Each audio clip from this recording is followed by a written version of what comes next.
السلام عليكم أعزائي، مرحب فيكم بفيديو جديد وموديلات جديدة من قناة سيرين فاشن، قناة الموضة والأزياء التركية المحتشمة. موديلات بتناسب المحجبات وغير المحجبات. فيديو اليوم رح نعرض تنسيقات للمحجبات لخريف 2023. كل عام وانتم بألف خير. مثل ما شايفين موديلات اليوم رح تكون ملابس كاجوال بشكل عام، مناسبة للخروج، موديلات عملية مريحة جدا، طبعا بتناسب المحجبات وغير المحجبات. موديلات متنوعة بتناسب جميع الأذواق وجميع أشكال الجسم.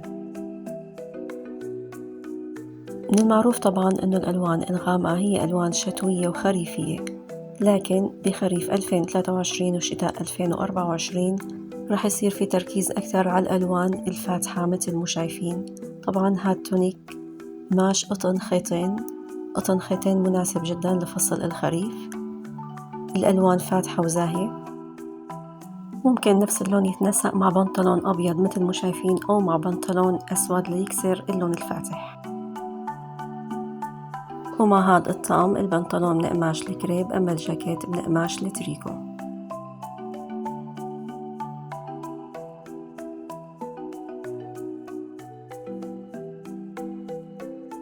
ومع موضة جديدة لخريف 2023، وهي تنسيق التنورة المكسرة مع تونيك قماش قطن خيطين. من مزايا التنورة المكسرة أنه ممكن تتنسق مع تيشيرت كاجوال، أو ممكن تتنسق مع جاكيت رسمي. كمان هاد طقم سادة كاجوال من قماش القطن الخيطين.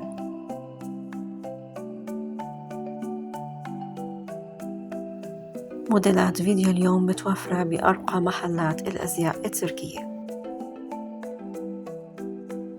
بشكل عام ملابس الكاجوال بتكون مناسبة للمحجبات ولغير المحجبات. مثل ما ملاحظين اللون الأبيض دارج بخريف 2023.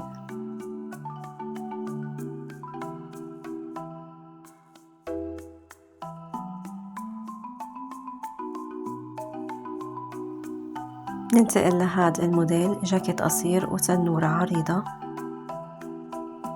من قماش القطن الخيطين. كمان نفس الموديل لكن غير ألوان. أيضا الجاكيت لون كحلي والتنورة لون أبيض، ومع قماش الجينز. طبعا الجينز فيه نوعين، جينز سميك وجينز رقيق صيفي.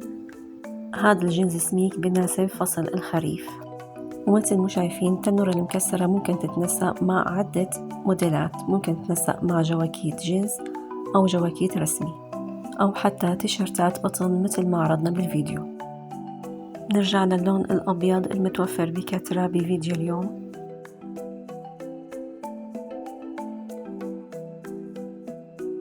حتى التنورة المكسرة ممكن تتنسق مع بلوز للسهرة.